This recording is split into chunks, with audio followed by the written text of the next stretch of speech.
ऐसा है कि समझदार व्यक्ति हैं, सोच रहे हैं कि कहीं बहुत बड़ा बिगाड़ ना हो जाए, आगे की हमारी राजनीति प्रभावित ना हो जाए, इसके लिए कोशिश कर रहे हैं बेचारे। ऐसा है कि रणनीति हमको नहीं बनानी पड़ती, जो सत्य होता है ना उसको रणनीति नहीं बनानी पड़ती है।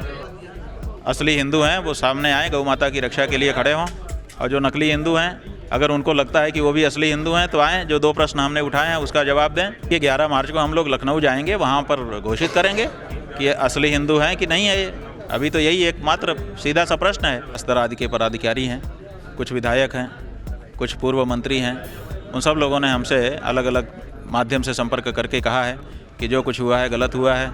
हम लोग जहाँ तक इनका प्रश्न है, इन्होंने तो ये नहीं कहा है, हमको मनाने की कोई बात नहीं इन्होंने की है। इन्होंने केवल जो बात इनको क्षति पहुँचा रही है, ब्राह्मणों के बीच में जब ये जा रहे हैं तो जब वहाँ पर लोग प्रश्न पूछ रहे हैं उसका जवाब ये जब नहीं दे पा रहे हैं। शिखा पर सियासत तेज हो गई है, क्योंकि उत्तर प्रदेश के डिप्टी सीएम ब्रजेश पाठक जी ने न केवल इसे पाप कहा है जो माघ मेले के दौरान हुआ है, बल्कि उन्होंने 101 बटकों का सम्मान किया है, उनका तिलक भी किया है। ऐसा है कि समझदार व्यक्ति हैं, सोच रहे हैं कि कहीं बहुत बड़ा बिगाड़ ना हो जाए, आगे की हमारी राजनीति प्रभावित ना हो जाए, इसके लिए कोशिश कर रहे हैं बेचारे।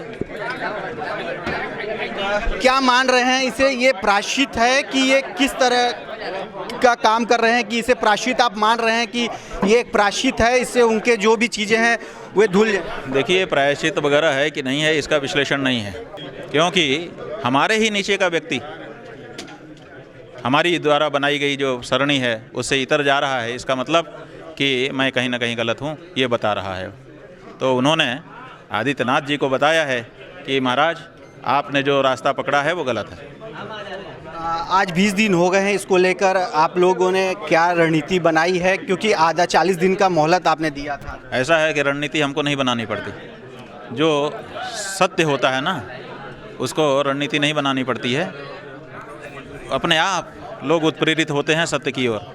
तो इसलिए हमने तो ये कहा है कि जो लोग असली हिंदू हैं वो सामने आए, गौ माता की रक्षा के लिए खड़े हों, और जो नकली हिंदू हैं अगर उनको लगता है कि वो भी असली हिंदू हैं तो आएँ, जो 2 प्रश्न हमने उठाए हैं उसका जवाब दें। हमने आज अखाड़ों को, महामंडलेश्वरों को, संतों को, महंतों को, अलग अलग संप्रदाय में जो धर्माचार्य हैं, जो अपने आप को धर्माचार्य कहते हैं, जो टीवी मीडिया में, सोशल मीडिया में वक्तव्य देते रहते हैं, उन सबको कहा है कि आदित्यनाथ के बारे में हमने 2 प्रश्न शास्त्रीय उठाए हैं, या तो आकर के उस पर हमसे चर्चा करके हमको संतुष्ट करिए, और नहीं तो फिर हमारी ओर खड़े होइए, और नहीं तो हम ये मानेंगे कि आप गलत जानते हुए भी गलत व्यक्ति के साथ खड़े हैं। इसको लेकर आप लोग 11 मार्च को अब क्या करने जा रहे हैं? देखिए, 11 मार्च को हम लोग लखनऊ जाएंगे, वहाँ पर घोषित करेंगे कि ये असली हिंदू हैं कि नहीं है। ये अभी तो यही एकमात्र सीधा सा प्रश्न है कि आदित्यनाथ जी असली हिंदू हैं कि नकली हिंदू हैं। यही एक लाइन का सवाल है, इसी का सब जवाब आना है।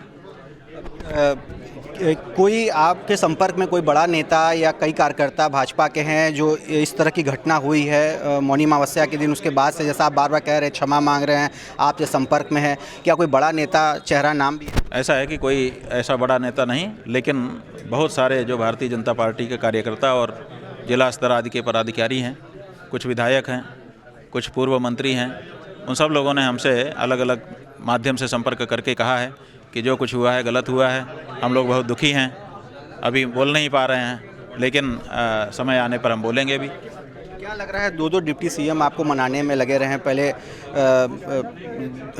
पहले वहाँ माघ मेले में भी आपको मनाने की कोशिश किया गया, फिर अब यहाँ फिर आपको ब्रजेश पाठक ने मनाने की कोशिश की, तो आखिर क्यों वो उनकी बात आप नहीं मान रहे हैं, या उनके कहने अनुसार क्यों नहीं? नहीं, देखिए, ऐसा है कि जो मौर्य जी हैं उन्होंने पहले अनुनय किया था, तो हमने सोचा था कि वो आएंगे, लेकिन फिर बाद में उन्होंने दूसरा वक्तव्य दिया कि अगर मुझे आदेश मिलेगा तो मैं जा पाऊँगा।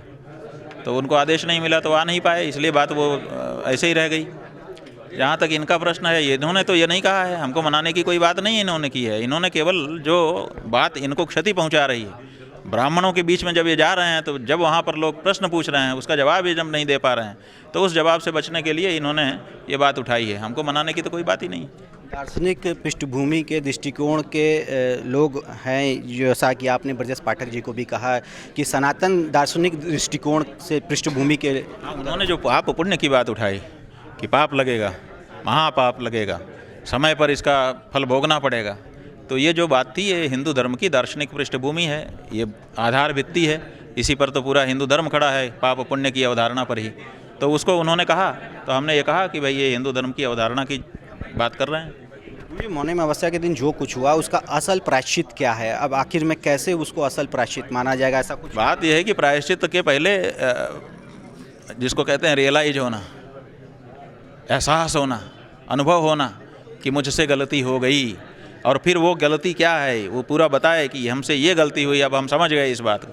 तो जब तक कोई समझता नहीं कि हमसे गलती हुई तब तक प्रायश्चित कैसे बताया जा सकता है? पहले कोई कहे तो कि हमसे गलती हुई, उसके बाद फिर प्रायश्चित बता दिया जाएगा। शिवपाल यादव कह रहे हैं ब्रजेश पाठक को कि वे इस्तीफा दे दें, अखिलेश यादव भी कह रहे हैं कि वे जाने वाले हैं। तो आखिर में क्या लग रहा है, सीधे अब ब्रजेश पाठक को निशाना बनाएंगे? बात यह है कि वो लोग अपनी राजनीति के अनुसार बोलते हैं, हमारी तो कोई राजनीति है नहीं, हम तो अपने धर्म नीति के अनुसार, धर्मशास्त्र के अनुसार बोल रहे हैं।